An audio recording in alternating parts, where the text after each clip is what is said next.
창세기 18장, 창세기 18장 17절, 18절, 19절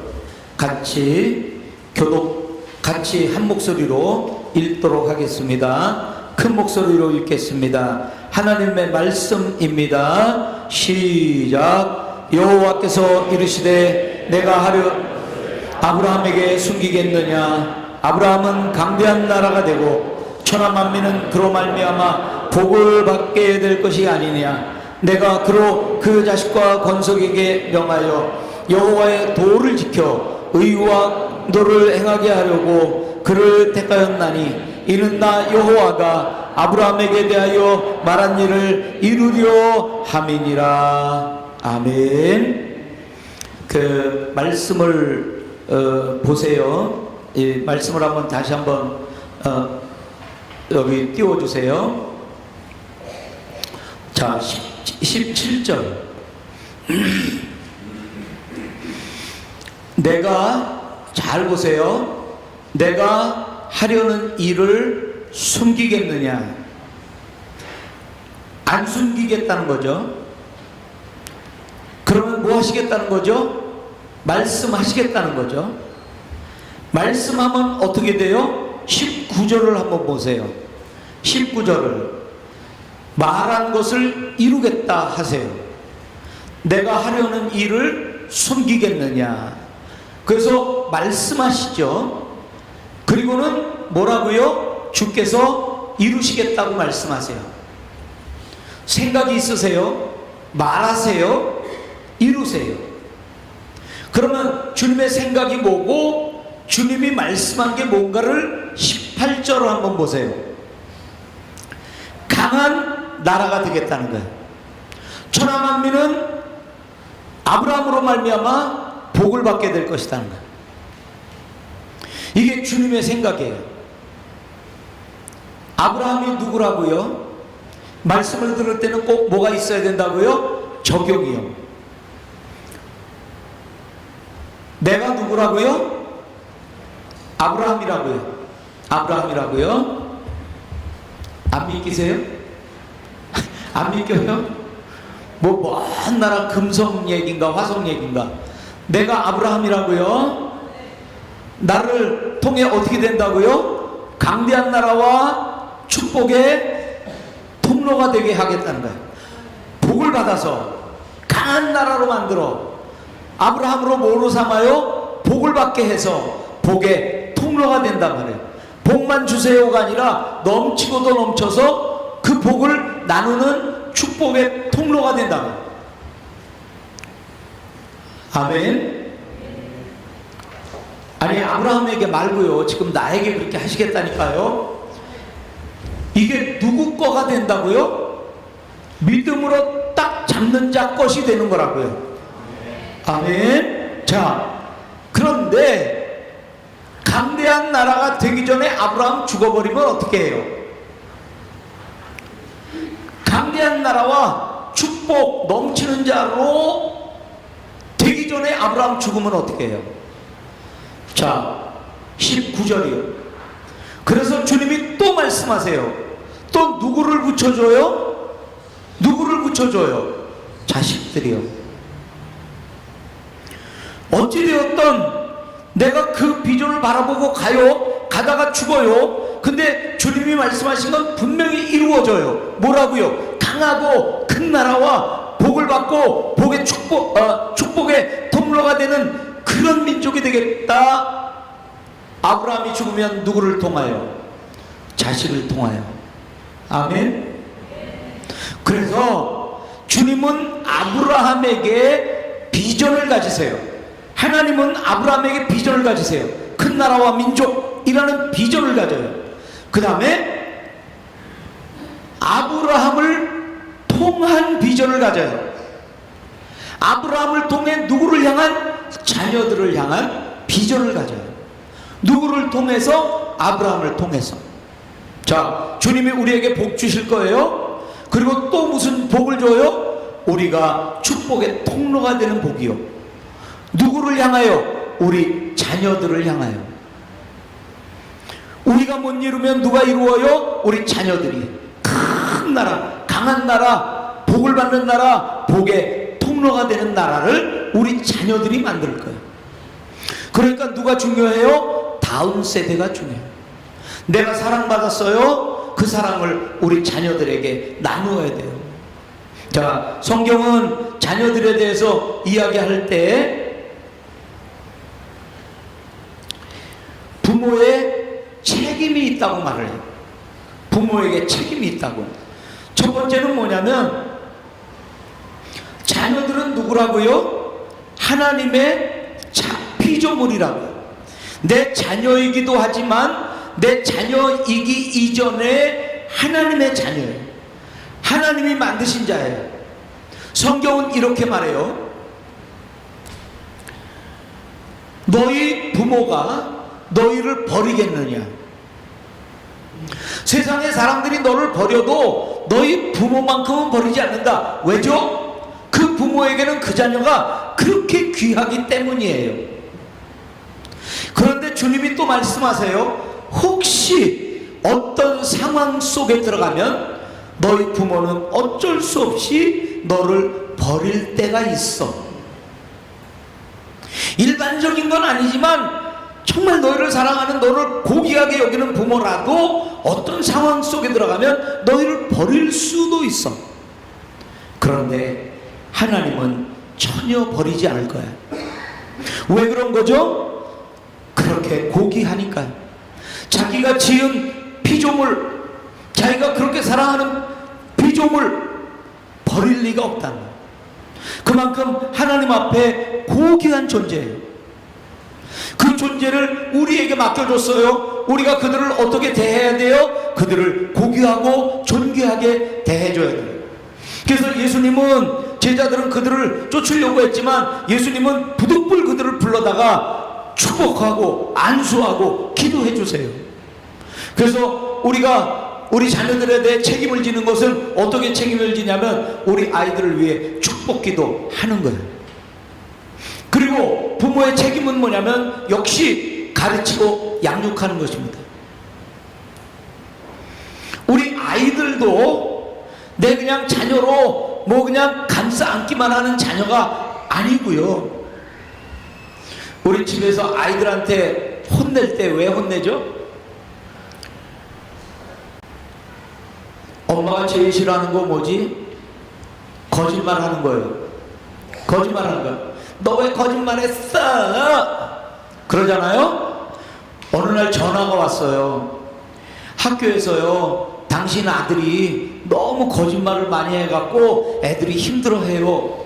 우리 아이는 거짓말 할 리가 없어요. 그러고 뚝 끊어요. 내 아이는 무조건이야 이렇게. 엄마 교회 가기 싫어. 어이 그래. 어이구 어이구. 아이 피곤해서 교회 가기 싫어. 아이고 아이고 아이고. 그러고 안아주고 말이죠. 그래 그래 쉬어. 아들이면 딸이면 무조건인 거예요. 아니 그렇게 우리가 아이들을 키우는 게 아니고요. 성경은 뭐라고 말하냐면 아이들을 먼저 뭐로 인식하라고요? 구원받아야 될 대상으로 인식해야 된다는 거예요. 우리 자녀에게도 뭐가 필요해요? 구원이 필요해요. 예수님을 영접하고 신앙생활의 출발점이 되게 해줘야 된다는 거예요. 그렇지 않으면 이리한 자야, 안본, 모나도, 또라자, 바딱 이게 다 뭐예요? 집단 개종이 돼가지고 추장이 믿으면 그 밑에 온 종족이 다 믿어버리는 거예요. 그렇게 믿다 보니까 어떻게 됐어요? 그냥 문화가 됐어요. 그냥 종교가 됐어요. 그냥 습관이 됐어요. 그냥 엄마 따라 교회 오다가 습관으로 나 교회 다녀 이게 아니고 정말 하나님 앞에 자녀를 대면시켜야 된다면 뭐로? 구원 받아야 되는 자녀로. 그래서 그에게 복음을 전해야 되고 그리고는 이제는 가르치고 양육해야 돼요. 뭐를 가르쳐요? 신명기 4장, 신명기 6장 이런 데는 계속해서 뭐로 가르치라고요? 주의 규례, 하나님을 경외하게 하나님을 가르치라 이렇게 우리에게 말씀해 주고 있습니다. 에베소서 6장에도 가정에 대해서 나오면서 우리 자녀들에 대해서 특별히 노하게 하지 말라고, 노엽게 하지 말라고요. 그러면서 주의 교훈으로 계명으로 가르치라고 말씀해 주고 있습니다. 그래서 우리 자녀들이 구원을 받아야 돼요. 주의 법을 따를 줄 알아야 돼요. 유혹을 이길 줄 알아야 돼요. 천국에 대한 소망을 가질 줄 알아야 돼요. 자기들의 허물을 깨닫고 고백할 줄 알아야 돼요. 그래야 늙어서도 옳은 길을 떠나지 않게 되는 것입니다. 그리고 세 번째로, 첫째는 뭐라고요? 그들을 귀하게 여기라고요. 둘째는 뭐라고요? 그들을 구원으로 인도하고 가르치라고요. 그 다음에 세 번째는 우리의 책임이 뭐냐면 우리가 에이전트가 되는 거예요. 에이전트. 무슨 에이전트? 하나님의 에이전트요. 하나님의 에이전트. 우리 아동 심리, 발달 심리학을 보면 애들 성격은 언제까지 형성이 된다고요? 4살까지 형성이 된대요. 4살까지. 그러면 그때는 아직 선생님의 영향력이 없을 때예요. 친구들의 영향력이 없을 때예요. 텔레비의 영향력이 없을 때예요. 그때 영향력은, 절대적인 영향력이 누구에게 있죠? 부모에게 있어요. 부모에게. 그러면 부모의 그 역할이 중요한 거죠. 오리 새끼가 태어났어요. 오리가 죽었어요, 엄마가. 근데 옆에 닭이 있었어요, 암탉이. 병아리가 따라다니니까 자기도 병아리를 따라다니기 시작하면서 그런 걸 보고 뭐라 그래요? 각인이라고 그래요. 각인. 그러면서 자기를 누구라고 각인해요? 병아리라고 각인을 해요. 오리 새끼인데 자기를 병아리라고 하는 거예요. 각인이 돼버렸어요. 우리가 어른이 되어가지고 아무리 말씀이 들어가도 이미 각인된 게 있어요. 그걸 성경은 견고한 진이라고 말해요. 내가 갖고 있는 이론, 습성, 이런 것들을 떠나질 못해요. 그런데 그런 것들이 형성되기 이전에 부모가 영향력을 미쳐요. 그거는 아이들에게 각인이 돼요. 그래서 그때 복음을 전하고, 그리고 아이들에게 정말 부모를 통하여 하나님을 알 수 있도록. 부모가 때립니다, 하나님의 사랑이라고 가르치면 이해가 안 돼요. 아빠는 매 주일마다 어디 놀러 가겠다고, 너희들과 함께 놀겠다고 하고 약속을 했는데 매 주일마다 회사가 부른다, 회사에 큰일이 있어서, 그리고 나가요. 그러면 하나님은 약속을 지키는 분이야, 이게 들어오지가 않아요. 그러니까 우리 부모가 하나님의 역할을 해야 돼요. 하나님의 에이전트가 돼야 돼요. 부모를 통하여 하나님을 알게 되는 것입니다. 이건 어쩔 수 없어요. 자, 그리고 중요한 것은 또 뭐냐면 영적 유산을 물려주는 거예요. 영적 유산을 물려주는 것입니다. 요즘 참 힘든 세상이죠, 그죠? 뭐 국회에서는 무슨 뭐 법을 바꾼다 그러고, 근데 물론 무슨 뭐 선거법이니 뭐 이런 법들이 있는데 그것들과 함께 뭔가 딱 껴들어오는 것들이 있어요. 그런 게 뭐예요? 인권이라는 것 통해서 동성애라든지 이런 것들이 막 들어와요.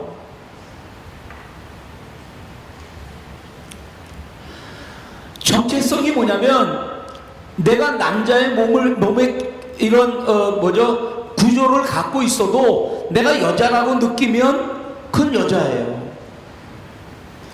누가 너는 아니야 남자야 그랬다가는 감옥에 가는 거예요. 그런 경우들이 생기게 된다는 거죠. 지금은 우리는 두 종류의 사람밖에 없어요. 남자든지 여자든지. 근데 지금부터 이제는 남자 여자 둘로 구분하는 게 아니라 그게 몇 가지로 구분이 되냐면 한 50가지로 구분이 돼요.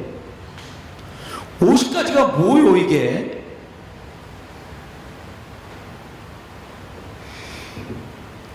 그러니까 남자 같은 여자인가? 여자 같은 남자인가? 그것만이 아니라 50가지라면, 젠더가 50가지라면 뭐가 있단 말이에요 또? 남자 여자 말고 무슨 성전환 수술을 해서 그래 그런 것까지도 인정해 주자 그래도 50가지가 뭐가 50가지가 있냐 말이에요.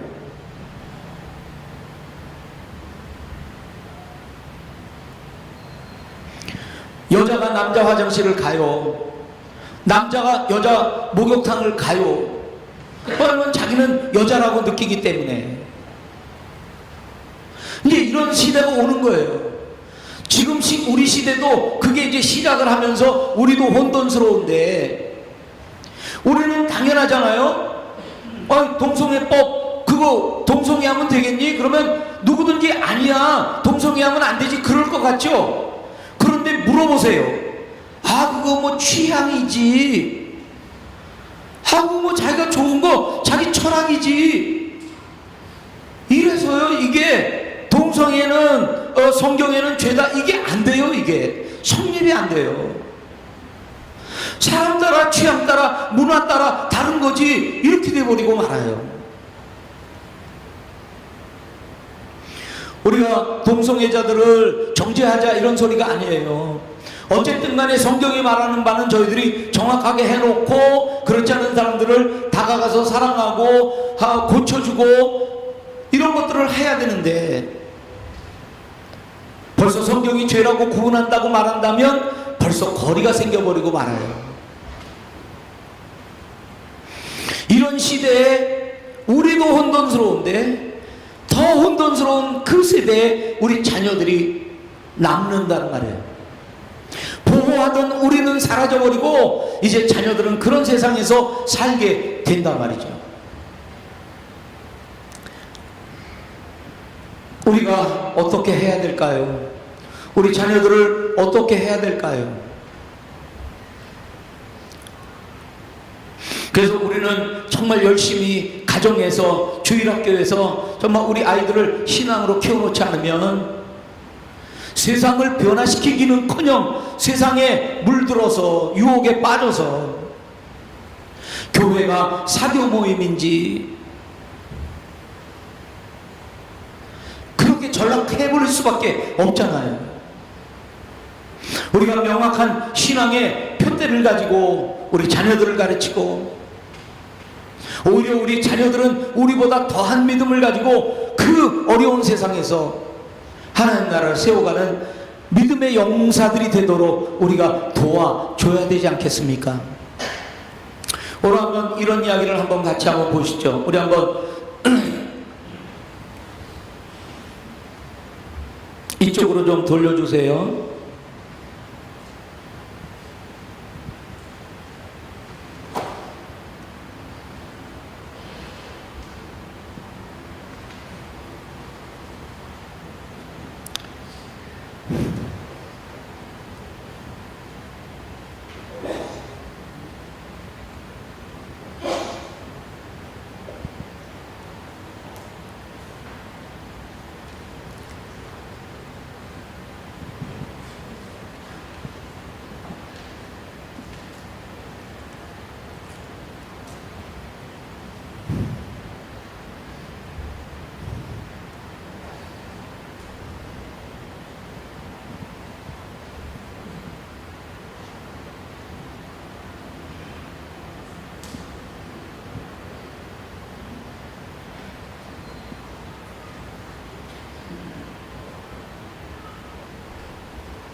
우리 3세대 이야기입니다.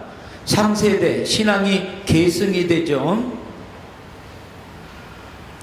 신앙은 왜 계승은 왜 실패했을까? 이걸 보면서 우리는 어떻게 하면 실패하지 않은 신앙 계승을 할 수 있을까?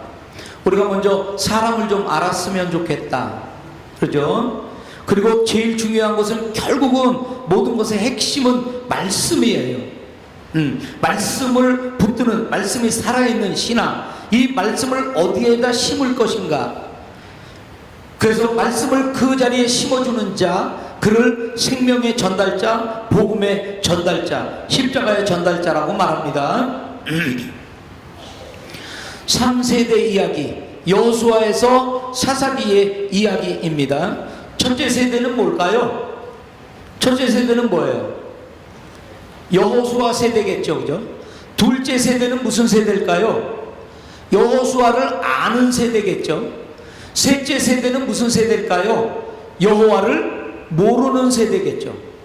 여호와의 세대, 죄송합니다. 여호수아 세대, 여호수아를 아는 세대, 그리고 여호수아를 모르는 3세대.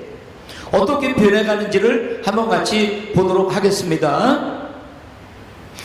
여호수아, 사사기 2장 이후 약속의 땅을 정복한 여호수아 세대, 여호수아 이후에 생존한 세대, 여호수아를 아는 세대, 여호수아를 전혀 알지 못하는 세대.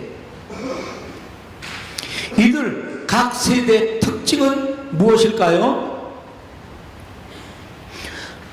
여호수아는 이렇게 고백합니다. 나와 내 집은 여호와만 섬기겠노라. 그 다음 세대는 뭐라고요? 그들은 적을 완전하게 쫓아내지 못했다. 그리고 세 번째 세대는 뭐냐면 각기 자기 소견에 옳은 대로 행했다.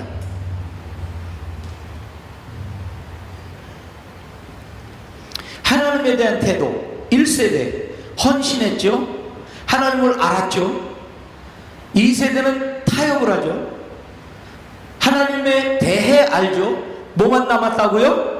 지식만 남았다고요. 혼돈하죠. 하나님을 알지 못하죠. 온전한 마음으로 섬기죠. 그리고 하나님과 살아있는 관계를 맺고 살아가죠. 갈라진 마음, 두 마음이요. 종교적인 태도요.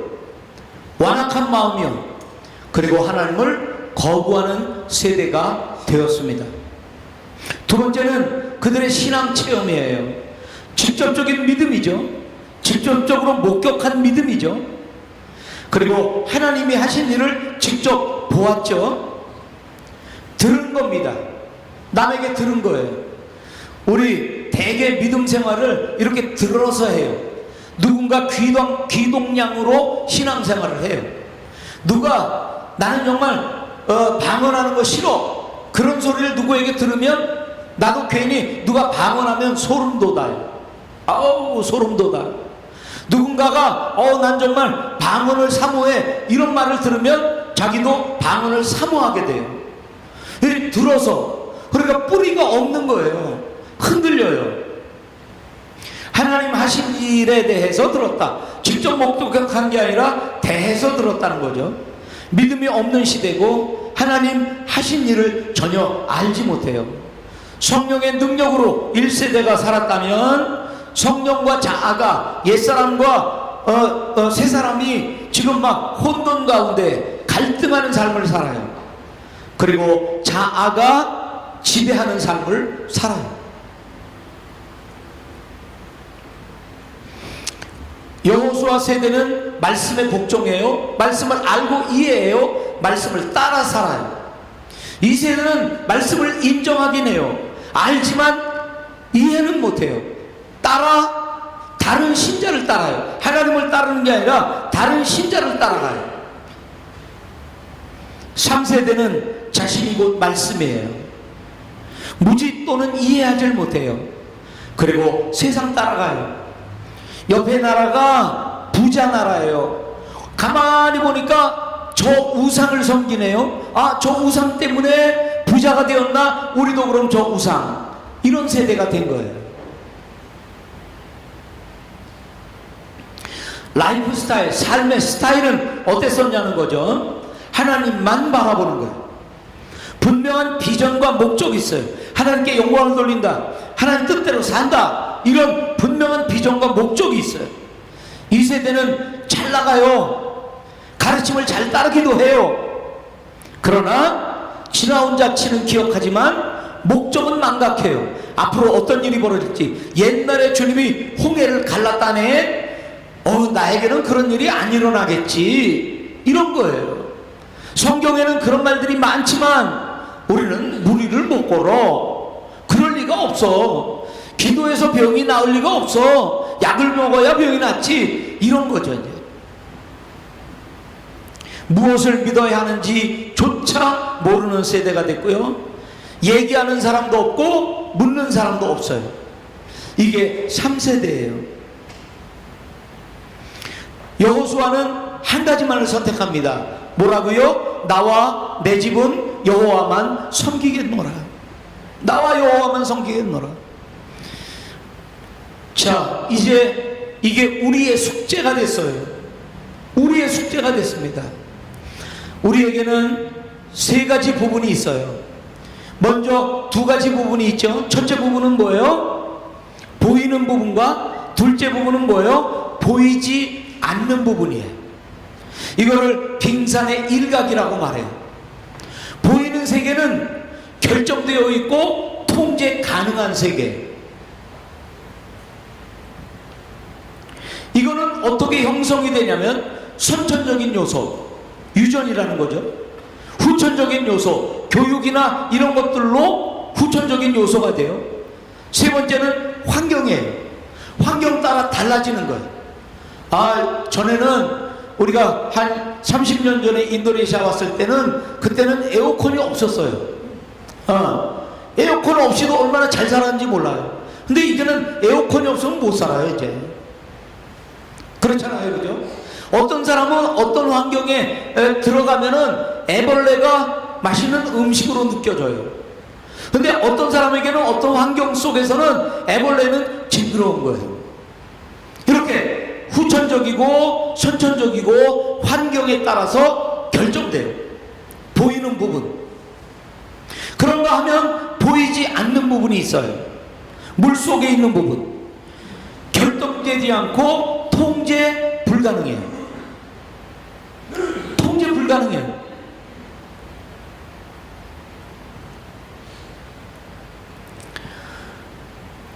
지나가다가 야한 영화 간판을 봐요. 한 번 보는 게 아니에요. 두 번 보는 게 아니에요. 뭐 계속 그런 영화들이 나오니까 계속 간판을 봐요. 포스터를 봐요. 보고 싶은 게, 보고 싶어서 본 게 아니라 보여요. 그럼 이런 게 나도 모르게 내 보이지 않는 세계에 쌓여요.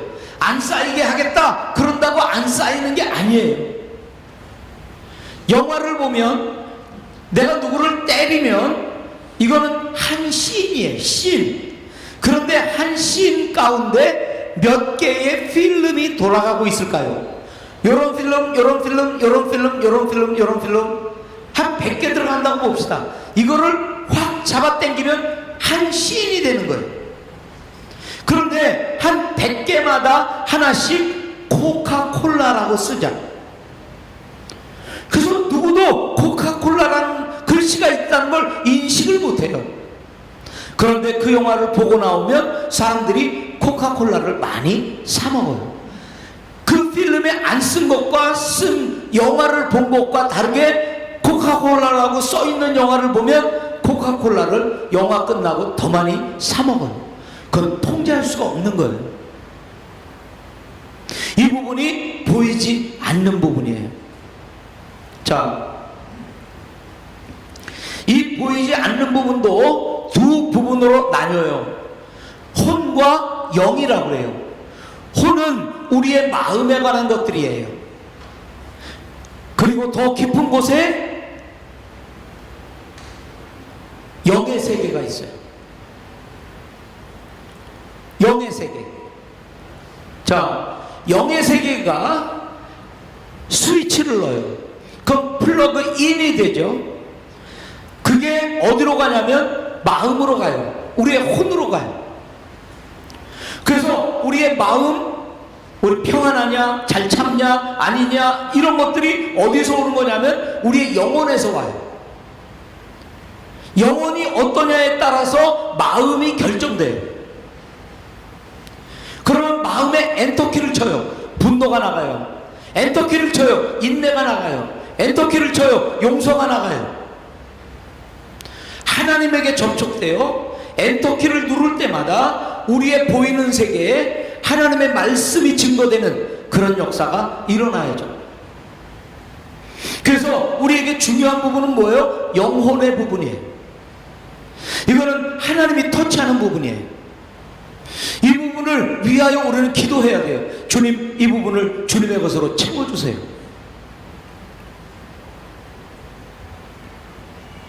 자, 말씀이 담기는 자리가 어디여야 될까요? 깊은 영혼이요. 그래서 자꾸 말씀에 작업을 해야 돼요. 그래야 그 말씀이 어디에 담긴다고요? 우리의 영혼 깊은 곳에 담긴다고.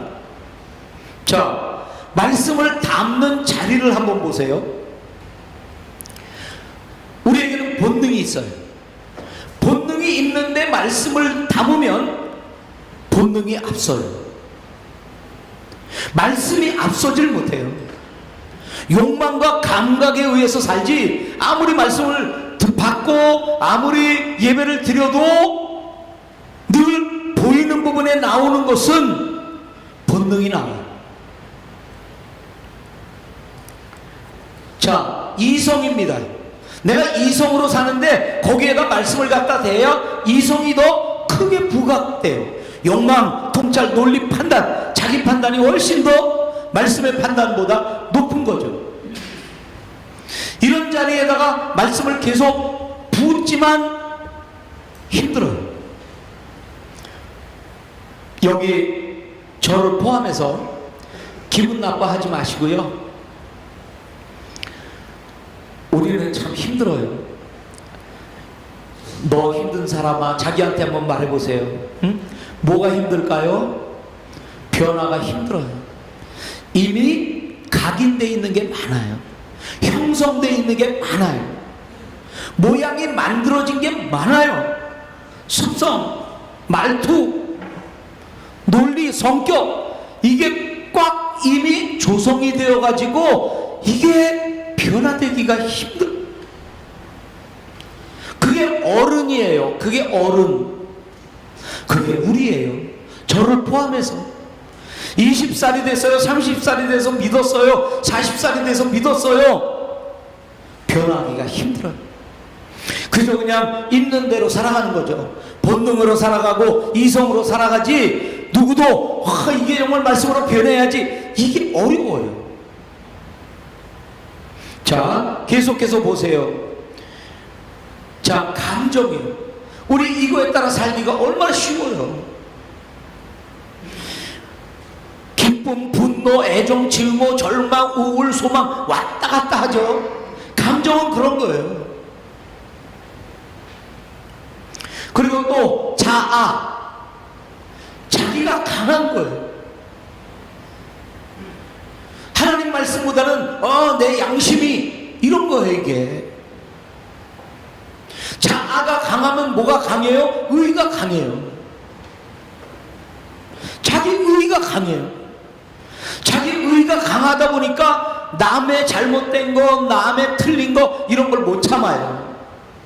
그래서 지적하고 혼내고, 그리고 바꿔주려고 그러고. 이 사람들의 특성이 뭐라고요? 누군가가 내 잘못을 가르쳐주면 절대로 안 들어요. 남의 잘못은 그렇게 고쳐주려고 하고 화가 나고 말이죠. 그렇지만 누군가가 내 잘못을 지적하면 절대로 움직이지 않아요. 자기가 강해요. 그 다음에 사랑이요. 이것도 물론 사랑해야죠. 사랑으로 세상은 돌아가야죠. 그럼에도 불구하고 세상의 사랑은요, 부족해요. 세상의 사랑은 부족해요. 근데 사랑을 하고 뭐가 생기죠? 자기 의가 생겨요. 나는 사랑하고 있다고 착각하고 있는 거예요. 자기 교만이에요. 자, 이 제일 깊은 속에 뭐가 있는 줄 아세요? 죄가 있어요. 죄 속에 지금 사랑을 쌓고요, 죄 가운데 자아를 나타내고요, 죄 가운데 감정이 나타나고요, 죄를 기반으로 한 이성과 죄를 기반으로 한 본능이 나타나요.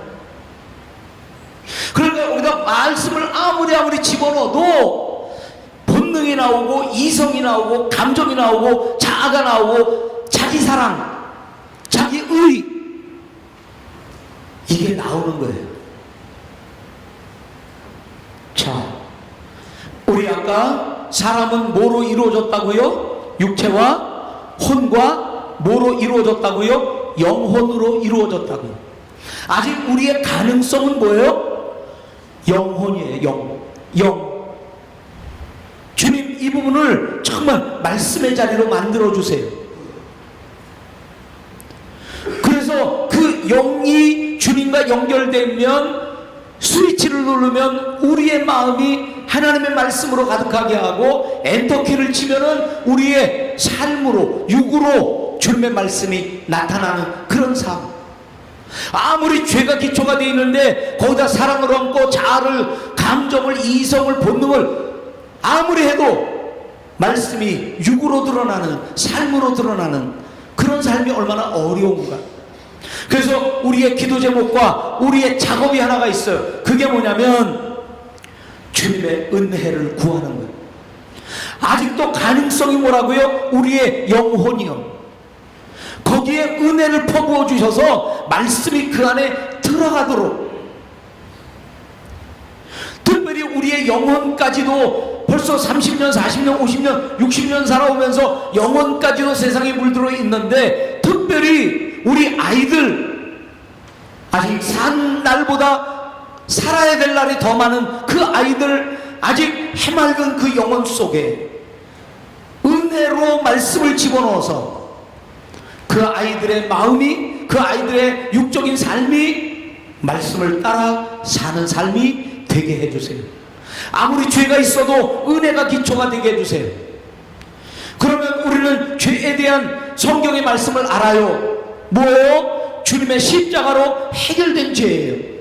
지금도 우리는 죄를 지으며 살 수밖에 없는 연약한 존재이지만 우리에겐 또 회개하라는 주님의 말씀이 우리에게 있어요. 용서하겠다는 주님의 약속이 있어요.